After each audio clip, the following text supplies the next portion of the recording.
मौत की हकीकत। ये मजमून अशफाक अहमद साहब की किताब जाविया से लिया गया है। जब आदमी के वजूद पर बहुत साल की बड़ी धूल जम जाती है तो फिर वो अपने इर्द गिर्द अपने माहौल में से ऐसी चीजें तलाश करने लग जाता है जो बड़ी गर्द आलूद हो चुकी होती हैं, और उसकी ये आरजू होती है कि ये चीजें साफ सुथरी होके फिर से तरतीब से रखी जाएं। लेकिन मेरा वजूद इतना साफ सुथरा हो के वैसी तरतीब से नहीं रह सकता। कुछ ऐसा ही मेरे साथ परसों हुआ। मैं अपनी पुरानी किताबों की अलमारी को साफ कर रहा था तो उसमें से एक किताब बड़े प्यारे महबूब दोस्त और उससे बड़े शायर की निकल आई, और मैं उसे देखने लगा और माजी के काफी दूर पहुंचकर उन हालात में भी पहुंचा जो माजी से बई तर थे। इसमें एक छोटी सी पर्ची पर एक छोटी सी नज़म मैंने लिख कर रखी थी। ये नज़म हमें अपने ज़माने में बहुत ही प्यारी और बहुत ही अच्छी लगा करती थी, और हम इसको लहक लहक कर और चहक चहक कर पढ़ा करते थे। लेकिन अब बिल्कुल हमारे जहन से ये चीज़ निकल चुकी थी। इस पर वक्त की धूल जम चुकी थी। ख़वातीन और हज़रात, जब कोई रुखसत हो जाता है आपके दरमियान में से और मौत उसके साथ रिश्ता गांठ लेती है, तो फिर आदमी सोचने लगता है कि ये मौत का जो वजूद है, इसका ताल्लुक अदम के साथ है या मौजूद के साथ। आदमी तो गुजर गया चला गया, लेकिन वो अपनी यादें छोड़ जाता है। और कभी यूं भी होता है कि वो जिंदगी में इतना कुछ नहीं था, चले जाने के बाद जितना कुछ हो गया। मैं सोचता रहा कि मौत भी जिंदगी का एक रुपये का दूसरा रुख ही तो है, लेकिन ये बड़ी अहम बात है और बड़ी दिलचस्प है, और उसके साथ एक गहरा रिश्ता रखना बहुत ज़रूरी है। तो मुझे याद आया, किताबों की अलमारी साफ कर चुकने के बाद और इस दोस्त का जिक्र किताब में पढ़ने के बाद, उसकी शायरी देखने के बाद, जो कि अब हम में नहीं है। हमारे यहाँ पर, हमारे मशरक में मौत के बारे में बहुत अजीबो गरीब रिवायात और बहुत अजीबो गरीब किस्से और बहुत अजीबो गरीब रवैये हैं। मेरे चचा जेहलम में थे, टिम्बर मर्चेंट। उनके दोस्त का एक जवां साल बेटा किसी वजह से फौत हो गया। अकेला ही उसका बेटा था और वो बड़ा सूफी आदमी था। मेरे चचा के दोस्त अपने जमाने में नायब तहसीलदार रहे थे, लेकिन बेजा ईमानदार, बेहद ईमानदार और बहुत ऑनेस्ट और रास्तगो इंसान थे। किसी वजह से मेरे चचा ने ये अर्ज किया कि उनकी तबीयत ठीक नहीं। उन्होंने अपने नुमाइंदे के तौर पर मुझे भेजा कि जाके तुम अफसोस करके आओ और कहना कि मैं जो ही ठीक हुआ, मेरी सेहत बहाल हुई, मैं खुद हाजिरी दूंगा। मैं जब वहां गया तो बहुत से लोग जमा थे और वो चारपाई पर बैठे हुए थे। जब उन मैं मैं जब उनके करीब पहुंचा तो उन्होंने पहचाना और मुझे कहने लगे, अशफाक मियाँ, देखो हम जीत गए और सब दुनिया हार गई। हम कामयाब हो गए और बाकी के सब लोग बड़े बड़े डॉक्टर, बड़े हकीम और बड़े बड़े नामी गिरामी तबीब हार गए। मैं परेशान खड़ा था उनके सामने कि ये क्या बात कह रहे हैं। कहने लगे, देखिए हमारा यार जीत गया और सारे डॉक्टर फेल हो गए। हम एक तरफ थे और ये सारे लोग एक तरफ थे। वही हुआ जो हमारे यार ने चाहा, और जो उसने चाहा था वही हमने चाहा। मेरे रोंगटे खड़े हो गए। मेरे पांव तले से जमीन निकल गई। एक अकलौता उसका बेटा, जवां साल, और बार बार यही बात कह रहा है। कुछ कैफियत ऐसी दर्द की और कर्ब और अलम की भी बन सकती है, लेकिन ये अंदाज बताता था कि वो ये बात अंदर से कह रहे हैं और उसके ऊपर उनका पूरा ईमान है, और वो हिल नहीं रहे इस मकाम से। और कहते थे जो अल्लाह ने किया है वही दुरुस्त और वही ठीक होगा जो अल्लाह करेगा। और चूंकि हम अल्लाह की साइड के हैं, इसलिए जब अल्लाह कामयाब होता है, और वो हर बार कामयाब ही होता है, तो हम कामयाब हो गए हैं। ये मेरे लिए एक अजीब बात थी। मैं इस वक्त एफए कर चुका था, लेकिन ना मेरे पास अल्फाज थे, ना मैं बड़े सलीके से उनके साथ अफसोस कर सकता था। इसलिए मुझे भेजा गया जिसके लिए मुझे भेजा गया था। अफसोस के लिए मैं चुपचाप खड़ा रहा। उन्होंने चाय पिलाई, खाना वहां खिलाने का रिवाज था। अगले दिन वापस आए। मैंने आके सारी बात चचा से कही। उन्होंने कहा कि वो बहुत मजबूत और अल्लाह को मानने वाले शख्स हैं। उसके फिर कुछ अरसे बाद जब मैं तालीम से फारिग हो चुका था और मैंने अभी कोई मुलाजमत नहीं की थी, तो मुझे सॉल्ट रेंज में जाने का इत्तेफाक हुआ। ये जो है ना कोहिस्तान नमक, तो यहाँ पर एक मुकाम था पहाड़ों के अंदर। अब तो माशाल्लाह रास्ता बहुत आसान हो गया है ना, मोटरवे की वजह से। उस वक्त बहुत मुश्किल से यहाँ पहुँचते थे। जब हम तलागंग पहुंचे तो एक बुजुर्ग थे, मलिक साहब। उनका भी इसी तरह बेटा फौत हुआ था और उनके पास लोग अफसोस करने आ रहे हैं। वो बैठे थे आराम से एक मुकाम पर, और लोग घोड़ों पर, पैदल और एक दो ऊंट पर भी वहां आ रहे थे।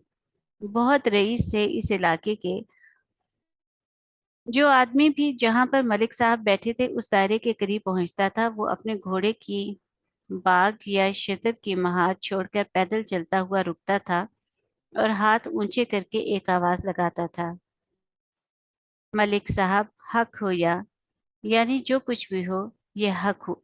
मलिक साहब हक होया, यानी जो कुछ भी हुआ ये हक हुआ। और वो बहुत ऊंची आवाज में रोते हुए कहते थे कि हाँ, हक हुआ, होया, ये हक है, जो कुछ भी हुआ। मैं उसके आगे बोल नहीं सका। फिर वो धाड़े मार मार कर रोने लगते थे। ये भी पुरसा देने का एक अंदाज था, लेकिन वो कहते ऊंची आवाज में। अब भी ये रस्म है कि जब कोई फोतीदगी होती है तो वो आने वाले पुरसा देने वाले लोग बहुत ऊंची आवाज में कहते हैं कि मलिक साहब हक होया। और वो जवाब में ये कहता है कि बिल्कुल ठीक है, जो कुछ हुआ हक हुआ। ये बड़ी मुश्किल बात है उसको अंदर से निकाल कर कहना। वहां औरतें बैठी हुई थी। बड़ा जमे गफीर था, और औरतों के दिल नाजुक होते हैं। रोती हुई आती थी, लेकिन वो भी सारी हाथ की उंगलियां हिलाकर कहती थी, बीबी हक हुआ। हालांकि उनका दिल ही नहीं था। औरत की तबीयत नरम होती है, लेकिन रस्म के मुताबिक यही कहते थे कि बीबी हक हुआ। और वो माँ जो थी उस बेटे की, वो भी कहती थी, हाँ हुआ, मैं इसको तस्लीम करती हूँ। जो भी कुछ हुआ हक हुआ। तो मौत को जिंदगी के साथ इस तरह से वाबस्ता करना और उसके को जिंदगी की एक बूंद में अजीब तरीके से लाना, ये सब कुछ उन लोगों का काम है जो अल्लाह की ज़ात पर पूरा का पूरा एतमाद रखते हैं, और उनका ईमान जो है वो बड़ा मजबूत होता है। तो मैं ये अक्सर सोचता था, और मैंने पहले भी अर्ज किया था, कि जिंदगी को प्रोटेक्ट करने के लिए, उसकी हिफाजत करने के लिए मौत जो है ये बड़ी अहम और बड़ी ज़रूरी चीज़ है, और इसका हम पर बड़ा एहसान है। वो जो एक रेड इंडियन थे, शामान जिसे कहते हैं, सियाना आदमी, तो उसके पास कैलिफोर्निया का एक तालिब इल्म गया एंथ्रोपोलॉजी का उससे पूछने के लिए। उसने कई बातें उससे पूछी जड़ी बूटियों के बारे में। तो उसने कहा कि डॉन जुआन, सियाने का नाम डॉन जुआन था, उसकी असली रिपोर्ट में नाम शायद कुछ और हो।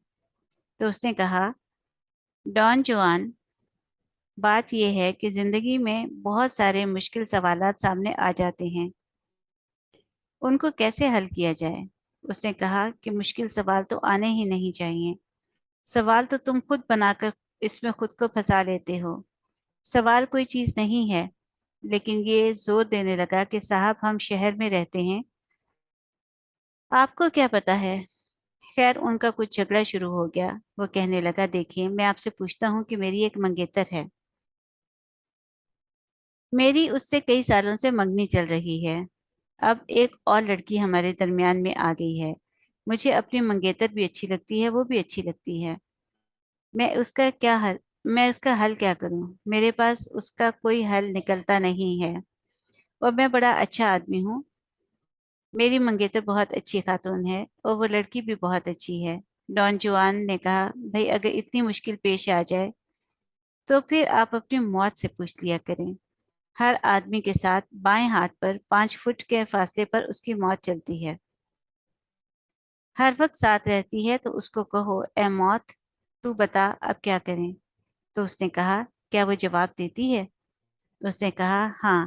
पहले तो आपको एहसास के जरिए पता चलेगा, फिर जूं जूं आपके साथ राब्ता गहरा हो जाएगा तो वो बात भी करेगी, आपकी आवाज आपके साथ आवाज भी आएगी। तो वो बड़ा हैरान हुआ कि ये कैसे मौत उसके साथ बात करती है। खुदा ना खास्ता किसी की मौत पीछे रह जाए, कहीं इछरे में, अनारकली में, और आदमी आगे निकल जाए और एक्सीडेंट हो जाए, तो वो चीखे मारेगा कि मेरा कोई बंदोबस्त करो। बहुत अच्छी बात है, लॉजिकल। वो कहता है कि फिर उनकी बात आहिस्ता आहिस्ता समझ आने लगी, तो जिंदगी के बारे में ये अर्ज कर रहा था कि इस बुंत में इस तरह से आती है। मेरी एक भांजी थी। बड़ी देर की बात है, उसको अपने दादा से बड़ा प्यार था। होता है ना पोतियों को अपने दादा से प्यार। तो दादा उसके सैर करने जाते थे, अचानक फौत हो गए तो उसको बड़ा सदमा हुआ। अकेली बैठी रहती थी, जरा ज्यादा ही परेशान रहती थी।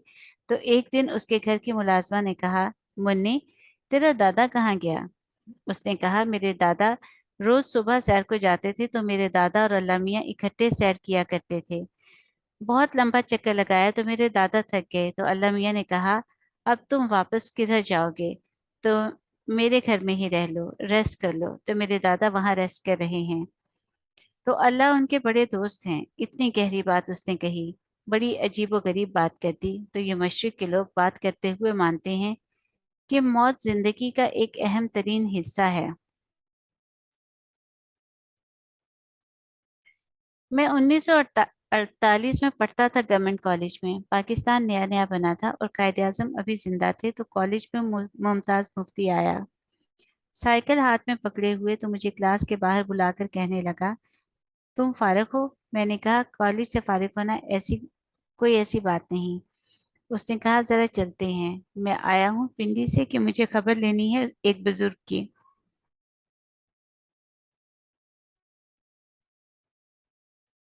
उनकी तबीयत खराब है, मैं उनसे मिलना चाहता हूँ।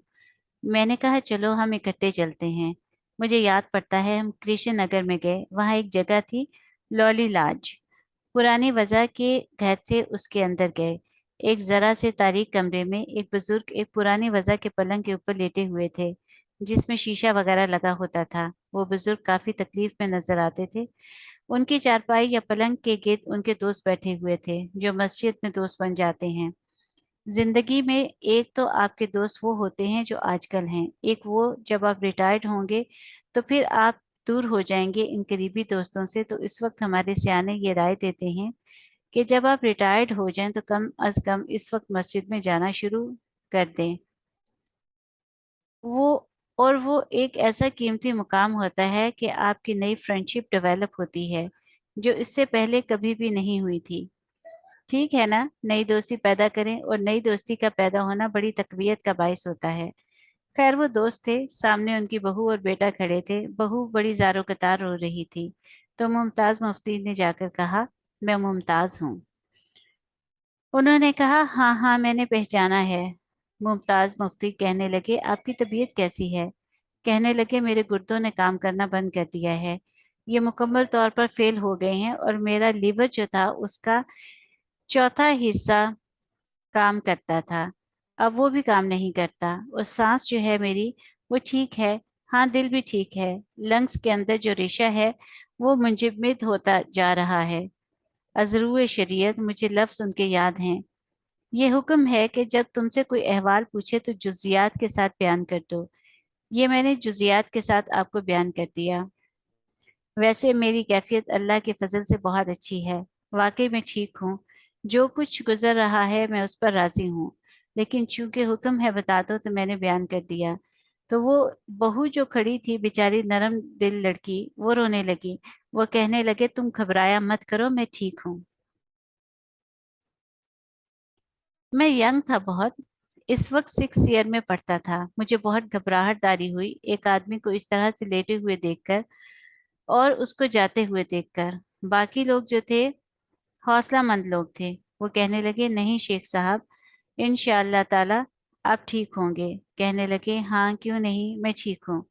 फिर उन्होंने जरा सा ऊंचे होकर, वो जो ढो होती है उसका सहारा लेकर, कांस के ऊपर रखी हुई अपनी पगड़ी कुल्ला को हाथ से उठा लिया, और उठाकर इस पगड़ को सर पर रख लिया। बड़ी अच्छी वो पगड़ी बांधी हुई थी, सर पर रख कर बैठ गए, और सबको ऐसे देखने लगे। तो मैं भी खड़ा था। मुमताज मुफ्ती की तरफ हाथ बढ़ाकर कहने लगे, अच्छा जी, अस्सलाम वालेकुम, अस्सलाम वालेकुम। सबसे हाथ मिलाया, दोस्तों से, मैं भी शामिल था उनमें, तो कहा, अच्छा जी साहबजादे, अस्सलाम वालेकुम। और फिर ढो लगाई और पगड़ी बांधी हुई वैसे के वैसे आंखें बंद कर लीं और खुशी के साथ बरजाए जात चले गए। बिल्कुल कोई झगड़ा नहीं, कोई कुछ नहीं। तो मैं चूंकि मुतजस्सिस क्यूरियस था, नौजवान था, मैंने कहा, ये पगड़ी उनकी ऐसे फंसी हुई है, उतार दें। तो उनके जो दोस्त थे कहने लगे, नहीं नहीं। मैंने कहा, जी ये पगड़ी मुझे समझ नहीं आई। कहने लगे, ये मौत की तकदीस के तौर पर उनकी इज्जत अफजाई के लिए नंगे सर बुरा लगता है। अब वो आ रही है तो अच्छा नहीं लगता, इसलिए मुश्किल से उठाकर उन्होंने सर पर ले ली है। ये सारी बातें हो चुकी, तो अब जहां से बात चली वो मैं आपसे अर्ज करूं कि वो मारूफ नज़म आप भी जानते हैं, हम भी जानते हैं, ये जो हम और आप सब पढ़ा करते थे कि ताज तेरे लिए एक मजहर उल्फत में से ही तुझको इस वादी रंगीन से अकीदत है, मेरे महबूब कहीं और मिलाकर मुझको, ये जो ताजमहल में हमें मिल लेती है, ये तो नहीं है वो मुर्दा शाहों के मुकाबर से बहलने वाली। अपने तारीक मकानों को तो देखा होता, ये चमनजार, ये जमुना का किनारा, ये महल, ये मुनकिस दरो दीवार, ये मेहराब, ये ताक, जब तक तू हमें जुबानी याद आई आज भूल गई। एक शहंशाह ने दौलत का सहारा लेकर हम गरीबों की मोहब्बत का उड़ाया है मजाक, मेरे महबूब कहीं और मिलाकर मुझको, तू सफाई करते हुए ये नज़म पढ़ते हुए जो मैंने आज से 40-45 साल पहले पढ़ी, हम सब ने पढ़ी थी, कि ये ख्याल आया कि जो शहंशाह, कि वो शहंशाह जो यहाँ से चला गया और जिसने अपनी मोहब्बत का सिंबल एक खूबसूरत सफेद पत्थर में महफूज कर दिया, अपने तौर पर वो भी एक इंसान था। शायर भी इंसान होता है, दानिश्वर भी इंसान होता है। शायर ने उसको अपने एक और एंगल जाविया से देखा और बादशाह ने लाशौरी तौर पर एक और रूप से देखा। और परसों मुझे ख्याल आया अलमारी साफ करते हुए कि शायद जिन गरीबों से मोहब्बत करता है और जिनका साथ देता है, वो इन्हें सिवाय उस नज़म के कुछ नहीं दे सका।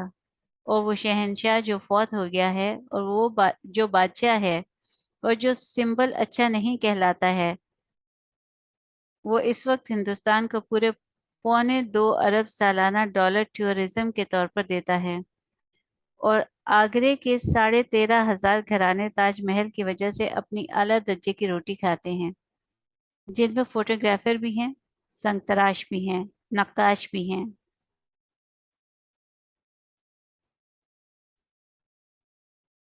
पीतल के वो बर्तन जिनके ऊपर तस्वीरें बनी हुई होती हैं, वो भी बनाते हैं। तो आज एक और एंगल से मुझे ये बात याद आई कि हम शायर, दानिश और अपनी जज्बाती कैफियत में हर एक बात करते चले जाते हैं। और हिंदुस्तान को बड़ा नाज है अपनी फिल्म इंडस्ट्री पर, ये उनके लिए फॉरेन एक्सचेंज मुहैया करता है। हर साल आप नज़म लिख सकते हैं कि जज्बाती बात बहुत अच्छी होती है। मैं वो नहीं कहता, मैं अपने एक नए जाविये की, नए रुख की बात कर रहा हूँ। गरीबों को इतना पैसा मिल रहा है वहां पर, और आगरे और इसकी गिरदोनवा के लोग इतने मजे से एक ताजमहल की वजह से जिंदगी बसर कर रहे हैं। सैकड़ों सालों वो एक सदका जारिया है, जो इस बंदे ने, जो सचमुच मोहब्बत करने वाले ने, सचमुच एक शख्स से मोहब्बत करने वाले ने, वो उसकी बीवी हो, कुछ हो, उसके जवाब से अल्लाह ताला ने ये नेमत अता की। इससे कई गरीबों की कफालत हो रही है। आपके लिए भी ये सोचने वाली बात है, चला मैं कहाँ से था और पहुंच कहाँ गया। ये बड़ी अजीबो गरीब चीजें होती हैं। बड़ी मेहरबानी आप तशरीफ लाए। मैं तो अपनी अलमारी साफ करता हुआ एक याद लेकर आ गया। मैं आपका शुक्रिया अदा करता हूँ। अल्लाह ताला आपको आसानियां अता फरमाए और आसानियां तकसीम करने का शर्फ अता फरमाए। अल्लाह हाफिज।